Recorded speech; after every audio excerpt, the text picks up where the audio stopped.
Сквадр аймагт Сүмдүн дэвтчний шүүхийн эрүүгийн шиг хуралдааны сэдвтэй. За өнөөдөр хуралдаанаар нарангийн холбогдох хэргийг хэлбэр шүүхэн жагаар шийдвэрлэнэ. Нарийн бичгээс ирсэн илтгэе оролцогчид сууж байна. Хуралдаан улсын албач шүүгчийн мөрөгч тэгэр шиг шүүгч нарангийн гарсан маа хохирогч Ринжин мөнхөд шүүгтаа тавьсан боловч оролцохгүй гэсэн манайд болсон байхгүй. Шүүх хуралдааны эрсдэлтэй холбоотой санал байна уу?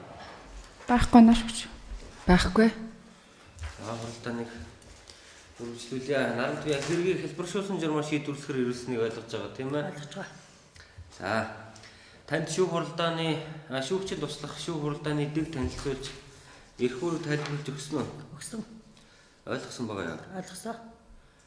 За биеийн байцаалтыг чи эндээс уншин тэгээ сонсоод буруу зүрх бичигдсэн зүйл байвал хэлье шүү за. За. Нарантуя 1983 оны 10 дугаар сарын 31-ний өдөр Сүхбаатар аймгийн Мөнхөн суманд төрсөн 42 настай эмэгтэй боловсрол мэргэжилгүй эрхэлсэн ажилгүй ам бүл 5 нөхөр хүүхэдтэй хамт нөхөр 3 хүүхэдтэй хамт Мөнхөн сумын 3 дугаар агт оршин суудаг. Урд өмнө эрүүгийн хариуцлага хүлээж байгаагүй. Регистрийн дугаар L910 10 3167 Боржгон овогт Бат жаргалын Нарантуя гэсэн байна. Зөв үү? Зөв. За биеийн баталтаас улсын яллагч өмгөөлөгч нар асуулт өгсөн. Асуулт байна. Байхгүй. Нарантуяд прокуророос ялах дүнэлт гардуулж өгсөн үү? Өгсөн. За өнөөдрийн шүүх хуралдааныг шүүгч Баярбатар даргалан нарийн бичгийн дараа мэгчин улсын яллагч цэгмэд өмгөөлөгч тэдгэр гисийг нарын оролцоолон хурал хийж байна. За. Цагтаа ихэлсэн байгаа хуралд яагаад орж ирэхгүй юм цагтаа? Эдгээр хүмүүсийг оролцоолон хурал хийж байна. Татгалзах юм байна та эдгээр хүмүүстэй? Татгалзах юм байхгүй. Прокурор өмгөөлөгч улсын яллагч өмгөөлөгч нарийн бичиг Байхгүй наа. Байхгүй. За оролцогч талууд шүүгээ хилцүүлэг явуулах санал хөтөлбөрийн шинжилгээ судлуулахад судлах шаардлагатай гэж санал гаргах юм байна. Хэргийг хэлбэршүүлсэн журмаар шийдвэрлэж байгаа учраас гин буруугийн бол нэрүүгээр харилцахын шүүх хуралдаанд нэгтгэж явуулах, яллах дүнэлтийн авсралтын застан тулд харамтыг шинжилэн судлуулсан тооцоолох саналтай нь шүүгч. Өмгөөлөгч явуулсан саналтай. Миний хувьд ч гэсэн улсын яллагчтай санал нэг байна. Тухайн хэргийг хэлбэршүүлсэн журмаар шийдвэрлэж байгаа учраас бичгийн нотлох харимтыг одоо Нарантуягийн хувийн байдалтай холбогдлолтой болон бусад нотлох харимтыг шинжилэн судлуулснаар тооцоолъя. Эд бүрийн баримт орж ирсэн үү? За эд бүрийн баримтыг мөн шинжилж судлсан тооцох саналтай байгаа. Тэгье шүүгч. Өмгөөлөх санал байна уу? Байхгүй. За талууд бол нотлох харимтыг шинжилж судлахаар санал гаргаагүй учраас хуралдааныг үргэлжлүүлнэ. Ингээд дүнэлт гаргах үед ажиллагаа эхлэхээс өмнө шүүгдэгчээс хэдэн зүйлийг тодруулж асууна. За та энэ хэргийн зөвлөлтийг бүлээн зөвшөөрч байгаа юу?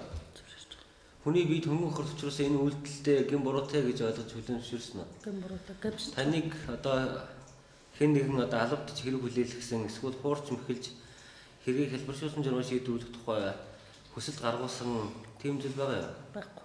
За улсын яллагчтай тохиролцсон ял алавдлын арга хэмжээг ойлгож байгаа. Түүний учир холбогдлыг ойлгож байгаа бох тийм үү? Ойлгож байгаа. За хэдэн төгрөгөө яана гэсэн бэлээ?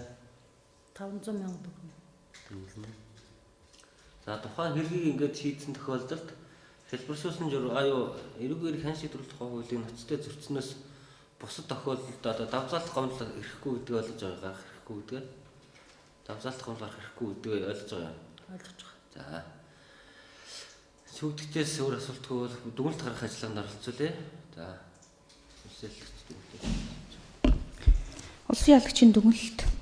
Сүхбаатар аймгийн Хөрхөр газрын хяналтын өрхөр зэвэнд бие хөрхөрийн тухайлын 17.19 төр зүйл эрүүгийн хэргийн тухайлын 34.7 35.24 төр зүйлийн нийт хэсэг тус тус удирдлага болгоно. Эрүүг уулийн тусгайгийн 11 дугаар зүйлийн нийт хэсэг сасан гин дэрэг болцсон Нарантуя дологдох 253 7-ыг 115 дугаарт эрүүгийн хэргийн шүүх хуралдааны улсын яллагчаар оролцож дарах дүнэлтийг гаргаж байна.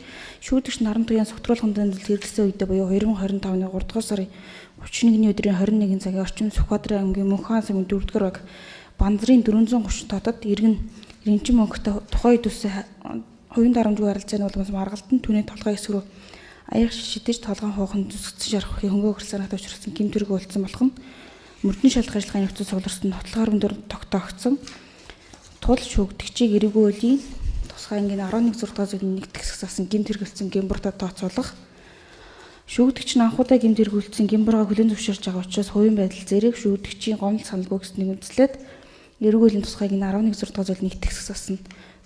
500 нэгштэй тэмцэх хэмжээний үе 500 төгрөгөөр хялга өгдүүлах. За хоригчийн зүгээс мөрдөн шалгалт ажиллагааны явцад тохирол нэгжсэн баримт гаргаж өгөөгүй гомдол санал нэмжил зүйлгүй гэсэн.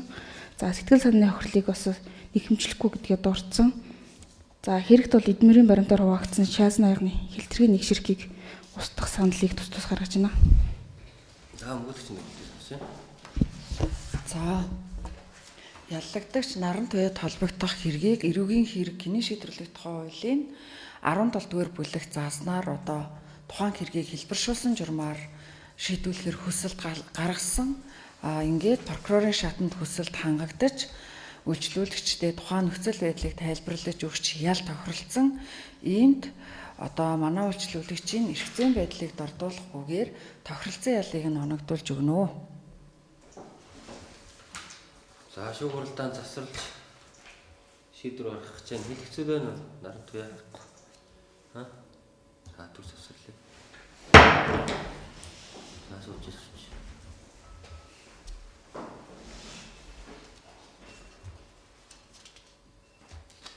За хуралдаанаас шийдэх тогтоол гарч байна.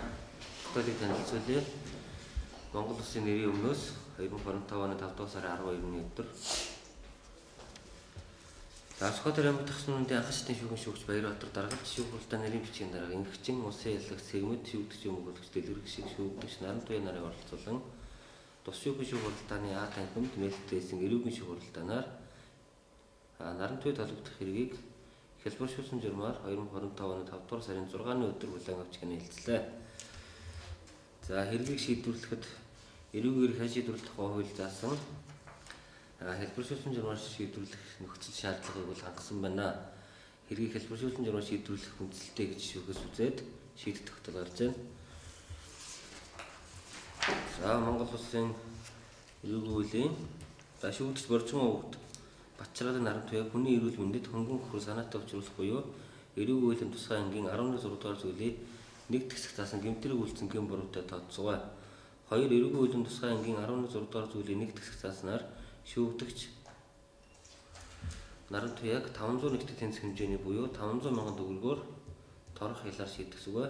Оногдуулсан торох хялыг 90 хоногийн хугацаанд хэсэгчлэн төлөхөөр тогтоосоо. Дээрх тогтоосон хугацаанд торох хялыг биелүүлээгүй бол шүүх биелэгдээгүй торох хялийн 15 нэгтгэх тэнцэх хэмжээний төгрөгийг 1 хоногоор тооцож хорих хялаар салахыг түүнд мэдгцэвэ. За хохирогч Эренчин мөнхөн цаашд гарах хэмжлэгээний зардалаар нотлохоронтой бүрдүүлэн иргэний эрх шүүгд танаа шийдвэрлэх журмаар нэхэмжлэх хэрэгтэй болохыг дурдсаа. Энэ хэргийг улмаас наран туяа цагдин хоригдоогүй, хэрэгт хөтөлбөрлөгдсөн эзүүлгүй, иргэний бичиг давагдаагүй, хэрэг хянаа шийдвэрлэх ажиллагаатай холбоотой зардал ирээгүй.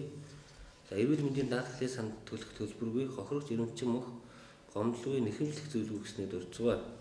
За хэрэгт эдмэрийн бүрдүүр гаргацсан нэг ширхэг шаардсны хэлтэрхийг устгах, тогтоолын үшин сонсох хүчинтэй болно. Оролцогчид эрүүгээр хэн шийдвэрлэх тухай хуулийн ноцтой зөрчснөөс зөрчсөн гэж үзвэл давзаалагчд шүүхэд гомдол гаргах эсвэл хүч хэрэгтэй. Даргалагч суцгаж. За наран туяа ойлгосноо? Ойлгосон. Таавал хүний бид хөнгөн хөрөлт зөвлөх гэмтэр үйлчлэн тогтоогдож байна. Хэргийг хэлбэршүүлсэн журмаар шийдвэрлэхэд хууль заасан шаардлага хангасан байна гэж үзээд оногдуулсан 500 мянган төгрөгийг 90 хоногийн хугацаанд төлөхөөр тогтоосоо. Ойлгосноо? Ойлгосон. За тогтоол 15 хоногийн дотор гарна. Тэмдэглэл 7 хоногийн дотор гарна. За тэмдэглэлтэй танилцаад засвар хийх шаардлагатай гэж үзвэл шүүхэд хандах хэрэгтэй.